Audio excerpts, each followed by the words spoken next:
তো hello friends, আজকে আমার গাড়িটা খারাপ হয়ে গেছে। তার জন্য আজ সকালে উঠলাম, উঠে এই গাড়িটাকে নিয়ে বসে গেলাম। বসে এখন পুরো রেঞ্চগুলো বের করে প্রথম তো আমি চাক্কাটা খুলে নিয়েছি। তাই ভিডিওটা দেখছি, ভিডিওটা ক্লোজ হয়ে গেছে, তাই ভিডিওটা হয়নি। এখন তো এই যে নাটগুলো আছে সেই নাটগুলো খুলতেই হবে, না করলে এই অ্যাক্সেলটা বেরোচ্ছে না। যেহেতু কাল রাতে এই গাড়িটা খারাপ হয়ে গেছে, অ্যাক্সেলটা খারাপ হয়ে গেছে। এখন এই ধীরে ধীরে এই নাটগুলো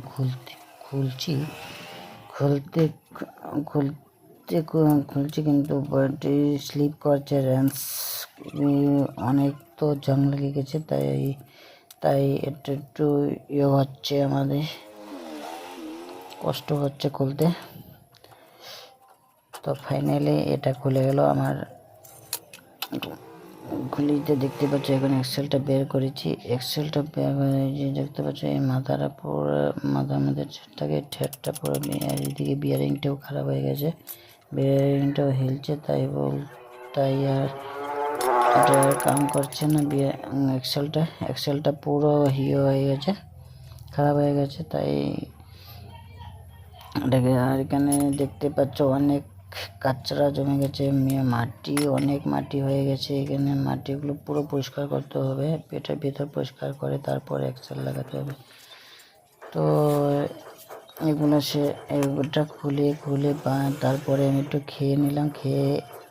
খেয়ে নিয়ে এরপরে গিয়েছিলাম বাজার থেকে গিয়ে এক্সেল বিয়ারিং, এরপরে বুশ সব কিছু নিয়ে আসলাম। আসার পরে কাজটা শুরু করলাম। তারপরে বিয়ারিংটা আছে, বিয়ারিংটার একটু থাকে, সিল থাকে। এই সিলটা একটু খুললেই এটার মধ্যে একটু গ্রিজ ঢেলে দিলাম। গ্রিজ ঢালার পরে তো সিলটা লাগিয়ে দিলাম, কেননা এটা কোম্পানি থেকে গ্রিজ কম দেয়, তার জন্য একটু ভালো করে এটার মধ্যে গ্রিজ দিয়ে দিলাম। গ্রিজ দিয়ে লাগিয়ে দিলাম। তারপরে এক্সেলের মধ্যে এটাকে ঢুকিয়ে একটু হাতুড়ি দিয়ে টুন টুন টুন টুন করতে হবে। তো এমন টাইমে আমার একটা বন্ধু এসেছে, তা বন্ধুটাকে বললাম একটু এক্সেলটা একটু ধর ভাই। তো একটু ধরে নিল, ধরার পরে এটাকে পুরা হাতুড়ি দিয়ে মারতে ঢুকিয়ে পুরো এক্সেলের সাথে লাগিয়েছিল। তো খুব কষ্ট হচ্ছে কারণ আমার কাছে সব ধরনের তো হাতিয়ার নেই, তাই জন্য একটু কষ্ট হচ্ছে। তো ফাইনালি আস্তে আস্তে চলেই যাচ্ছে জায়গাতে, আস্তে আস্তে টুকতে মারতে এটুকি পুরো জায়গা নিয়ে গেলাম। নিয়ে যাওয়ার পর দেখতেই পাচ্ছ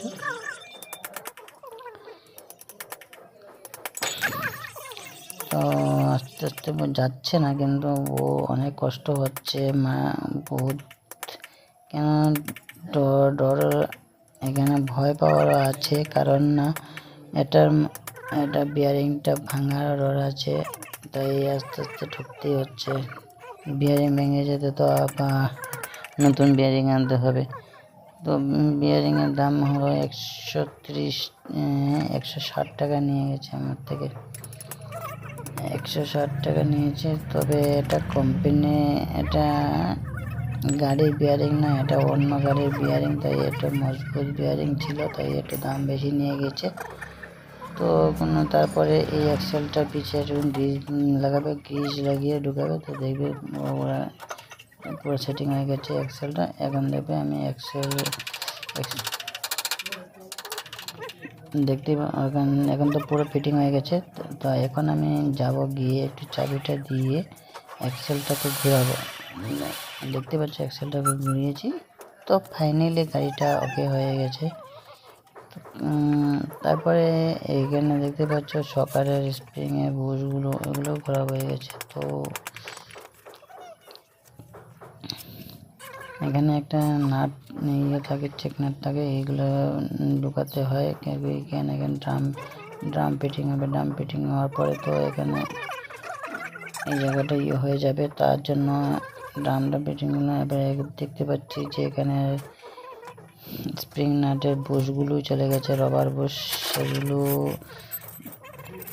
সেগুলো তারপরে সেই নাটগুলো খুললাম, কিন্তু নাটগুলো তো অনেক মাটি লেগে পুরো খাইয়ে হয়ে গেছে, টাইট হয়ে গেছে, খুলতে অনেক কষ্ট হচ্ছে। একলা কাম করতে অনেক প্রবলেম হচ্ছে, সাথে কেউ নেই, একলা করতে হচ্ছে। তো একটু বন্ধু এসেছিল, একটু সময় হেল্প করেছিল, তারপরে ও চলে গেছে। তারপরে আমি একাই এটা করলাম। তো এই নাটগুলো খুলছে না, রেঞ্চ স্লিপ করছে। তারপরে এখানে দেখতে পাচ্ছ ইউনাটটা পুরোই খারাপ হয়ে গেছে। ইউনাট খারাপ হয়ে গেছে, কিন্তু এখানে ইউনাটগুলো চেঞ্জ করতে হবে। চেঞ্জ করার জন্য এখন তো ইউনাট আনেনি, তো ইউনাট নেক্সট ইউনাট লাগাবো। তো এটা এখন স্প্রিং নাটের বুশ খুলছি। স্প্রিং নাটের বুশ খোলার সময় অনেক, তো দেখতে পাচ্ছ বুশটা একদম বন্ধ নাটটা খুলছে। আমি এখানে ধরে রেখেছি, পিছিয়ে দিয়ে নাট দুনো সাইডে রেঞ্চ লাগাতে হয়, রেঞ্চ না লাগালে স্লিপ করছে, তাই আমি ধরে রেখেছি এক সাইডে। ওকে বলছি ভাই তুই একটু খুলে পুরো নাটটা খুলে দিল। তো নাটটা খোলার পরে ফাইনালি আমার নাটটা খুলে গেল। তো এখন আমি এই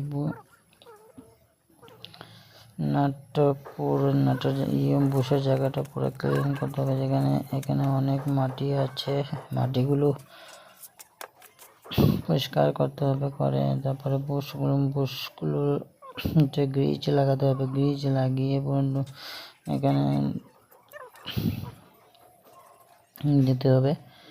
তো দেখতে পাচ্ছ আমি এখন এগুলো পুরোনো বইগুলো সব খুলে ফেলে দিয়েছি। পুরো বইগুলো পুরো কেটে গেছে, তাই এই জায়গাটা সাফ করে একটু গ্রিজ লাগিয়ে দিলাম। এবারে বইগুলোর মধ্যে গ্রিজ লাগালাম। কেননা গ্রিজ লাগালে ভালো হয়, কেন বইগুলো ভালো থাকবে বা স্লিপ করবে। এরপরে তো এবারে নাট লাগিয়ে দিলাম। তো এখানে বুশ সবটি চলে গেছে, বাট আমি বুশ কম এনেছি, তার জন্য সবগুলো বুশ চেঞ্জ করার কোনো হয়নি। তো আমি এখানে দুটো বুশ উপর নিচে দুটো বুশ আছে, উপর নিচে দুটোই কাম করতে হবে। দুটোটা কাম করে দিয়েছি, দুটোটা কাম করছে। এখানে নাচগুলো ধরছে, নাচগুলো বহু স্লিপ করছে। স্লিপ করার তো অনেক কষ্ট এগুলা কাম করতে ভাই। আস্তে আস্তে ফাইনালি এটা ফিটিং করছি। পুরো নাটটা পুরো টাইট দিয়ে নিয়েছি। এখানে বন্ধু ক্যামেরার সামনে বসে গেছে। এখানে একটু ও জানে না এখানে যে ভিডিও হচ্ছে, বসে গেছে ক্যামেরার সামনে।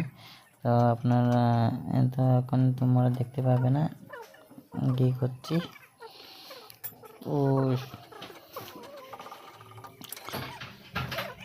তো একটু সময় পরে এই তো এখানে চলে গেছে ভাই। তো এটা দেখতে পাচ্ছ, এই ডিব্বাটা হলো গিয়ার অয়েল। তো গিয়ার অয়েলটা এগুলো করতে হবে, গিয়ার অয়েলটাও চেঞ্জ করতে হবে।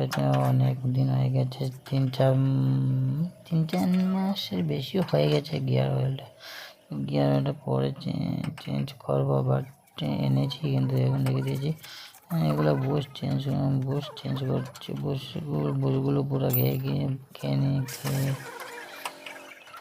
বুশগুলো চেঞ্জ না করলে অনেক প্রবলেম হবে, কিন্তু এখানে যে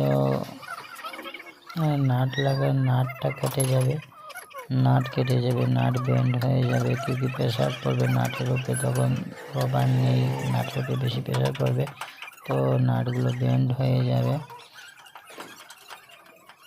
তাই এখানে বুশ লাগাতেই হবে আমার, রবার বুশ।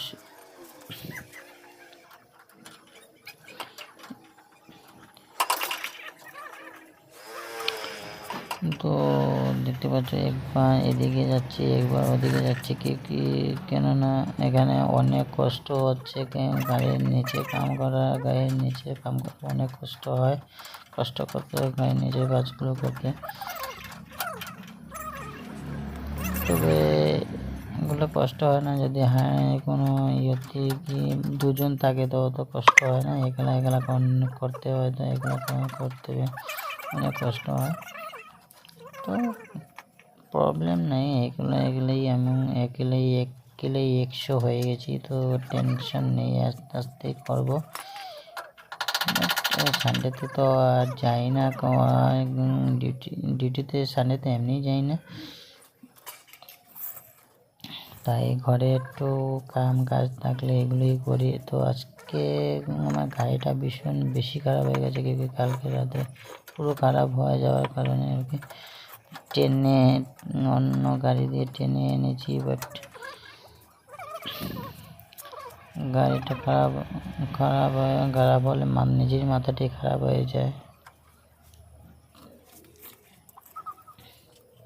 কেননা এটাই আমার সম্বল। ও গাড়িটার কিছু হয়ে গেলে আমার মাথা খারাপ হয়ে যায়, তাই এটাকে অনেক কষ্ট করে ঠিক করছি।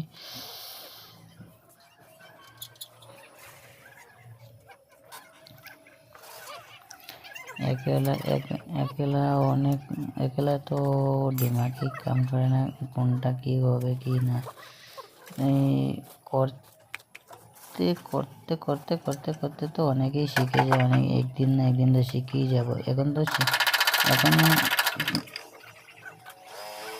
এখনই দেখতে পাচ্ছ অনেক কিছু করছি, এগুলোই করছি, বাট মেকানিক্স ভাইদের কাছে যাব তো মেকানিক্স ভাইদের কাছে যাব তো ওরা বলবে ইয়ে করতে হবে, ও বড় পয়সা নেবে, টাইম নষ্ট হবে, কত কিছু হবে, তোমার কাজটাও ঠিক মতো করবে না। তুমি বলবে ওটা হয়ে গেছে, ও কোনো মতে ঠিক করেই তো দিয়ে দেবে তোমাকে, বাট তুমি যেভাবে করবে তুমি সেভাবে ওরা করবে না। কেন তুমি ভালো দেখে মাটি থাকে, অনেক কিছু আছে, এগুলো পরিষ্কার করে তুমি লাগাবে, কিন্তু মেকাররা এগুলো করবে না। কিন্তু এগুলো ওরা তো পয়সা কামাবে, তো ওরা কেন করবে, ওরা প্রপার লাগিয়ে দিয়ে অন্য গাড়ির উপরে গাড়ি থাকে, তো গাড়িগুলো লাইনে থাকে, তো এগুলো এই প্রবলেম হচ্ছে। তো বাই টাটা, টেক কেয়ার ভাই। তো এভাবে গাড়িটা সার্ভিসিং করতে হয়, তো রাখ।